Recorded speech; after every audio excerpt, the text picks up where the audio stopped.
She went to the States. She went to the States and she shook the hand of Barack Obama. Then they went to eat in the steakhouse. The Cirque. Yeah. The Cirques. Fine. Buggets. So, sabi ko, maluho yan, that's a luxurious. Sabi ko, subjective naman. What is luxurious to somebody might be alright to another. Subjective. So you can debate the whole night about it. So sabi ko, let's be more objective about it. So kinuha ko yung there's such a thing, the DBM, Department of Budget Management, has a publication every year called the Budget of Expenditures and Sources of Financing. BESF, that's a book listing every year. Now, I compared what was budgeted with what was actually spent by the President. It's all there. And this is what we found out. This is the regular budget, and this is the actual expenses. And you can see in all, she overspent her budget tremendously. 395% anong year ito? 2003. 118% in 2007. Show it in graph form, please. Yeah, the red is the actual expense. The blue is the budgeted. Is it legal? Yes. Okay, bakit? Yeah. There is such a thing in the budget called the contingent fund. How would you define the contingent fund? Parang contingency. Yes, for things na hindi mo inaasahan, pangyayari, mga bagay na hindi inaasahan. Pero for whose, exactly, for whose benefit? For the benefit of the people, di ba? Yeah. Di ba, di ba? Disaster. Oh, let's go to the budget. Ito yung General Appropriations Act of 2009. Every year, the budget, it's stated there. Every year, kinokopya lang ito. Ito contingent fund. May special provisions yan, pare. You know, nakatago. Of course, kung tignan mo mabuti ito. Use of the fund. Blah, blah, blah, blah, blah, blah. Including the cost of local and foreign travels of the president. Siningit niya. Siningit niya. Kailan na sininginan for 2009? No, for all. Every year, they make it singit pala. Yeah, pero when did it Naku, start? na-highlight lang, natignan lang namin dahil nga lumabas yung pagkain niya ng steaks. Pero when did it prior start? to- When did it start? When Yung she took over as president. During the Ramos and Erap administration, Wala hindi pa siya. kasama. Wala. And you know, Ben Jokno, the budget secretary of ERA, has gone on record and saying that the abuses of Gloria on the budget have never been done by Cory, Ramos, or ERA. Sabihin mo na self-serving that siya yung kay ERA, no? Pero at least yung Cory kay Ramos, sinabi niya, never been done.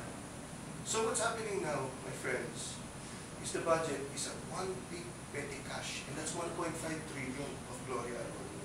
And it's been happening since 2002 up to 2009. What's the next slide, please?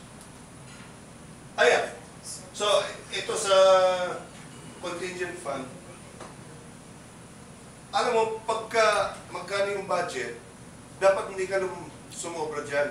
The budget is a law. So if you go over the budget, you go over the law. If you go over the law, you violate the law. You're a lawbreaker. But look, in COA said in 2008, the budgeted amount for the contingent fund was 800 million, but they spent 920 million. Over 120 million over budget. And that's COA, that's not me. Official government report. So where are our priorities? So, you know, that's why when you keep asking, what are your programs, ganun. Ang daming programs, ang daming magaganda. Ako, para sa akin, implement ko lang yung budget, okay na eh. Ang nangyayari, pinapasa namin yung budget, hindi ini-implement, ginagawang savings, ginagawang reenactment, at ginagamit nila kung saan-saan kalokohan. Okay, the MDGs, Millennium Development Goals. I don't know if you guys have heard of this. These are 8 international development goals that 192 nation member states have agreed to achieve by 2015. We will not be able to achieve it. Philippines is one of them. What are MDGs? MDGs, the goals? Number 1, end poverty and hunger. Good luck. Number 2, universal education, Good luck ulit. gender equality, child health, maternal health, combat HIV, AIDS, tuberculosis, malaria, dengue, environmental global partnership. Okay, fine. But nobody in this room will argue as to the correctness of these goals. Kaya, kahit opposition or administration, nobody will question the correctness of these goals.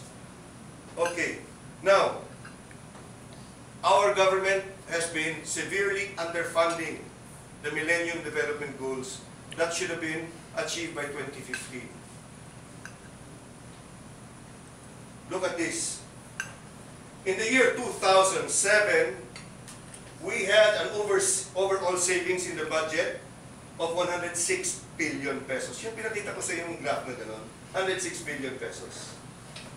But PIDS, Dr. Rosario Manasan of the Philippine Institute for Development Studies has reported that in 2007, the Philippine government underfunded the Millennium Development Goals by 95 billion.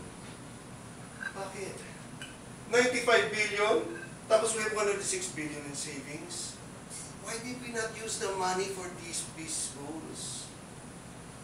Malaria, tuberculosis, maternal health, infant mortality. These are goals that are non-political. These are goals that are clearly for the benefit of the people. And yet, she did not use it. And she cannot say she has no money. 106 billion in savings. Where did the money go? Where did she use it? Diba? What's the next slide? Okay. So yun.